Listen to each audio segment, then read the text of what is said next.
is we've got a long list of honourable mentions and then a slightly shorter list of dishonourable mentions. So we're going to try and rip through those fairly quickly because we've got a lot of people on this list. Shall I start? Because the first one on the... Yeah. So honourable mentions of the Mount Hossmore, starting here. So the first one here I thought was Samwise Gamgee from Lord of the Rings. And you have not seen Lord of the Rings? No, unfortunately not. Call me a Kiwi. your visa just got revoked. Yeah, that's it. Sorry, Peter Jackson, don't haunt me. Anyway. All those members of the New Zealand immigration are scrambling for their phones. Maybe because I just hate Wellington, and it's because Weta Workshops, Peter Jackson, it's Wellington. Have you been to? No, I've never been to Wellington myself. Oh, I was there about a month ago. Yeah. It was horrible. Anyway. Well, that's right. We did declare war on the whole Wellington comedy scene. I'm sticking to it. Hey, Wellington, we can beat you on a good day. We're going to beat you with bats. Well, you may beat us on a good day, but we'll beat you the other 363 days of the year. So we wait until you're having the worst day of your life, and then we spring up out of a dumpster behind you with baseball bats. But please book us for shows if we come up there. So, Jerome, big fan of your work. Yes. Danny, and I don't know anyone else. Anyway, Lord of the Rings, Samwise. So he's a gardener, which is... I feel like gardening is one of the few honest jobs left in the world. He is... I'm not even sure how I explain Samwise Gamgee. We sort of had a chat off camera, but he is basically even the author said that he is the true hero of the Lord of the Rings. Okay. The whole thing with the ring is it corrupts you, and it sort of whispers into your ear, and it makes you think that actually maybe you should be the one who is the Dark Lord and whatever. And he is slightly tempted, but he's one of the few characters who completely resists the pull of the ring. And he's just a loyal friend. And he's repeatedly called Fat Hobbit by Gollum. So I thought that's why he was eligible for the for the Hoss honourable mention. So what's the second one on the list there? Well, Tank Abbott, he's an honourable mention. MMA legend, early UFC days. Just a big husky fellow that can fight real good. Yeah, and I feel like Tank Abbott gave a lot of husky guys a real undeserved confidence, because I feel like that guy that who he hasn't stepped foot in a gym for the last 15 years, but he still thinks he could fight. And I think dudes like that would sort of draw power from seeing Tank Abbott, and they'd be like, yeah, that's me. That's exactly what I would do in that situation. But I'm sure I know that guy. Yeah. I am that guy. A little bit of that in all of us, I think. Yeah. Pick your sport, pick your profession. Exactly. Yeah. So speaking of horses and sports, my next one is Hakuho, the sumo wrestler. I basically described him to you before as the Michael Jordan of sumo. Yes. He was so dominant that I think, that wrestlers would do 50 matches over the course of a tournament, and he would have 2 losses on his thing. Impressive. Yeah. Impressive. Was he also like Michael in terms of the merchandise? Michael Jordan had the shoe that, he revolutionized the basketball shoe game. Did old Hakuho, did he sell personalized thongs? The Mawashi, I think they're called. Mawashi, the sumo thong? He didn't, but get me one. I feel like that's a gap in the market there. There's a gap in something. The thing I liked about Hakuho is so the sumo is all about tradition, and it's when the two wrestle, because the only rules of sumo are both your hands touch the ground, and that's when the fight starts, and you're supposed to run straight at each other, but Hakuho was more of a strategist where he would sometimes step back and push them down, and he would do certain moves like clapping in front of their face, which would make their hands come up, so then he would grab onto their belt, and I don't know, I just liked that he didn't... He's crafty. Yeah, he didn't buckle to tradition. He was all about winning, and he was often criticized for using cheap or dirty tactics, but I mean, you're saying sumo culture, which I imagine, honor and respect is quite high. That would be... Tradition is very, yeah. I think we could probably do a whole episode on sumo, but we'll move on to the next one. Who's the next character? The next one we have, we've already had a fictional character, but this character is fictional, but he feels real. Tank Abbott, he was the fictional character? No, yeah. But, no, Shrek, of course. The great myth story, the mythological hero story of Shrek. He really is, isn't he? It is. It's going to be, it's going to be one of those myths that we pass down generations. Like, if we had a meteorite hit Earth, wipe everything out, and we're going to have to rebuild society back, all technology's gone. We're going to build on the myth stories of our time. And they're going to be Shrek, maybe Harry Potter, Twilight for the female. That'd be like the woman's story. That Logan Paul. Logan Paul, yes, Logan Paul. He's going to be in there. Yeah. But that's going to be the new Gospels. The cornerstones of the new world. Yes, but no, Shrek, that's his influence, that's his impact. I feel like Shrek did a lot for body positivity for men, though, because he's a husky sort of fella. Did he? Because he was still called an ogre. An ogre was still a derogatory term. That's true, yeah. So in universe, no. But I know a lot of girls who their crush was Shrek in his ogre or human form. So as you can imagine, I benefited from You're saying Shrek helped get us laid. Is that what you're trying to say? Well, there was attempts made. Let's just put it that way. Yeah. You still have to close in a situation like that. But he certainly helped open the door. Yes. You can't use his moves you can't just eat a raw onion in front of a girl. That'll be... To be fair, he did that in front of donkeys. So. Anyway. So the next person on the honourable mentions list is Brendan Fraser. And I felt like Brendan Fraser should be on there because, he's lived his life as a handsome man and then he bulked up a little bit. And then I think he sort of, he obviously had some awful stuff going on in his life. But, I think he's a little trimmer now. He doesn't look as sort of heavy as he was, but like he's been through our experience is kind of what I want to say there. He's got those leading man good looks. I don't know, I like his work. I think, Well, once a hoss, always a hoss. Yeah, exactly. So it doesn't, your hossness, it's not necessarily tied to that. So you can take the man out of the hoss, but you can't take the hoss out of the man. Yeah, exactly. Perfect. Yeah, next one, we're going to the comedians here. We haven't had a comedian yet, but Ralphie May. Yeah. Kind of like the legendary Hoss comedian. Big, Yeah. Kind of, there's a few we could put on the list, but Ralphie May for his kind of influence and especially that kind of, the internet, with the early internet comedy era. Yeah. That's when he kind of blew up, but yeah. There's also, if you're an amateur stand-up comedian out there, there is a fantastic talk he gave. I think it's called the Ralphie May Stand-Up Mastery Talk, where he, I think it's an hour, maybe an hour and a half of him at a comedy club just giving wisdom to young comics. Yeah. And have you watched it? Yeah, I watched it. Yeah, full of good wisdom about just like the business side. Like I always say this, so many comics don't think enough about the business of show business. They think way too much about the show and then they get taken advantage of and that sort of thing.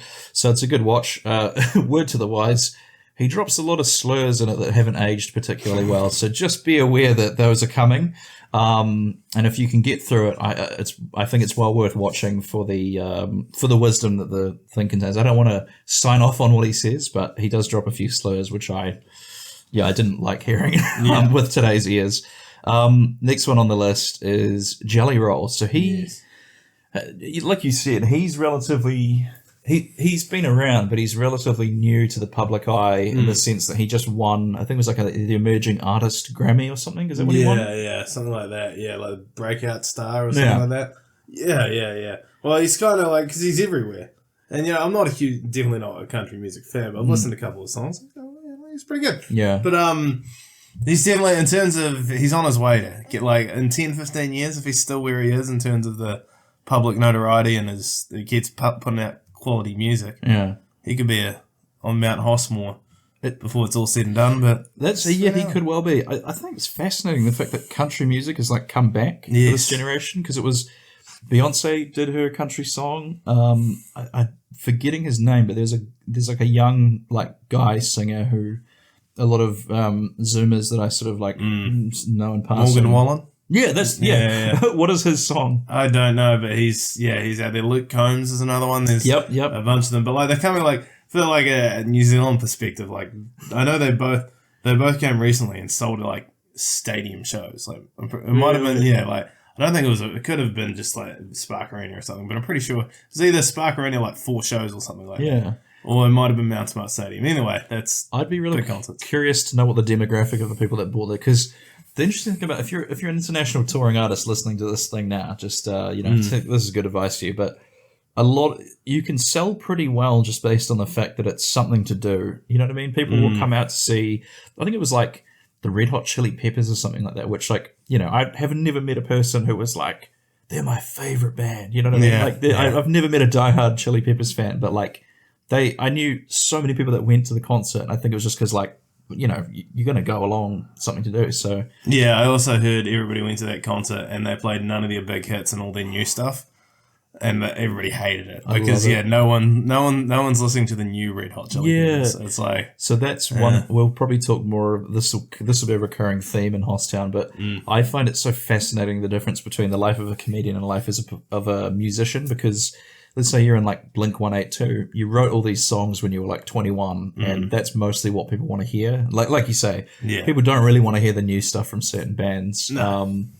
And I saw a comedian or radio guy was talking about it. He said you kind of have to sneak the new stuff off your new album, like in between the bangers that everybody wants to hear if you're a musician. Yeah. But then us as comedians, unless you're Bert Kreischer with the Machine story, or like Jim Gaffigan with his Hot Pockets story, or Andrew Dice Clay, I think it was big because he was more a character, so he was... Yeah, he could play the hits. You can't do that. I think Jerry Seinfeld does that a lot. I remember watching a thing where he turns over material very slowly, like he'll add a new 10 minutes every 2 years or something like that. So you've seen him you see him like 3 or 4 years apart. He's doing mostly the same hour. Yes, I didn't hear that myself, actually. So, but... Yeah, so whereas a comedian, people always just want to hear the new stuff. I'd love to, like, after doing comedy for like 20 years, do like the hits thing where you bring back all the stuff you do, like... Just like pepper it in, like do it in a way where you're taking the piss out of yourself. Yeah, like, I just graduated from university. I've got like grey hair and a beard. Yeah. All right, we spent married for 15 years. Yeah, I can't get a date with anyone. Tinder jokes in 2045. Just. All right, we spent way too long on that one. Who's the next one on the list? I'm not sure. Who is this next one on the list? Uncle Iroh. So if you've ever watched Avatar: The Last Airbender, he is he's Zuko's uncle, and he's like just this amazing character who's everything he says is like some like great wisdom phrase, and he's just he's the embodiment of like the old dude who used to be like a bit of a hothead but has since found inner peace and knows that there's nothing to really be gained from beating his chest and being like a in your face kind of loud alpha dude. Like he has that kind of calm confidence of like someone who's really been through it and has actually come out of it a better person on the other side. He's a little chonky. Like he talks about how the stomach is like the source of your power. It's like a great ocean, and then he refers to his as like a vast whatever. I can't remember the word he used. Vast ocean. I didn't want to use the word ocean twice. A little comedy trick there. So just used it 3 times. I know. I'm just but yeah, Uncle Iroh. He's just a great character, and he's a little chunky. So I chucked him on the list. So the last one, and we weren't sure about this one whether it should be honourable or dishonourable. But who is it? Well, I mean, I don't think we could. It's Winston Churchill. But why would it be dishonourable? Because are you on the other side? No, so I'm neutral. I don't know how I feel about him. Okay. Well, the thing with Winston is like he did, beating Hitler was great. Thanks, bro. But what has he done lately? No, beating Hitler was great, but apparently he held a lot of very racist views about like white people are the chosen race and that sort of thing. So look, maybe not so different from Hitler. If there was ever a time to say this, it was a different time. Let's get that out there, okay? I mean, all right, let's I don't want to make a political statement I don't believe in and don't want to make, but Winston Churchill beating Hitler, we can forgive a couple of things, okay? All right. That's all I'm gonna say. Fair enough. Yeah. The thing I found I didn't realize how old Winston Churchill was during that war. I thought he was in his 50s or something. You said he was like 73 or something, right? I think so. Again, I'm not a historian, but yeah, I'm pretty sure because that's why he looks like really disheveled and like quite like. Well, that's old. Like his face is because he was old, and it was back in the 40s. So like, you think certain politicians now seem old. Like they would have been, just a skeleton walking around. Yeah. Well, the thing with Winston Churchill that I found, I feel like this embodies a great thing of Hossness, is that like he was a real what's the word? Not glutton as such, but like he drank almost constantly throughout the day. It was pretty much always smoking on a big cigar, and then I believe he did enjoy a bit of the old food and drink. And there's some fascinating videos. You can watch them if you're on YouTube now. Search this. People have tried to keep up with him drink for drink throughout the day, and they go through his drinking regime. And people are just staggered that he was able to function and basically win World War II while drinking this much throughout the day. Maybe that's the key. Yeah, that's what the politicians now should be. Well, I think maybe that's what the politicians keep doing. But yeah, I don't know. I just found I feel like he's a fascinating character because he wasn't exactly a healthy person. Do you know what I mean? Like that's the main takeaway. He was. But again, it was 1945. Was healthy even a word in the Oxford Dictionary back then? I feel like it's alive or dead back then. Like, there's not a lot of middle ground. Like I feel like you were sick for like 2 days and then you were gone. The fever would take you, or you would recover. Right? Yeah. Yeah. So I think like these ideas of modern health. And like, we shouldn't hold these modern day standards with hand washing and antibiotics to the figures of the past. Okay, I'll let you have that one. Yeah. I'll agree with you there. I think you've convinced me. So Thanks for watching this Hosstown clip. Why not watch another one while you're at it? You can watch full episodes of the Hosstown podcast here on YouTube, or you can find them on Spotify, Apple Podcasts, or your favorite podcatcher. See you in Hosstown.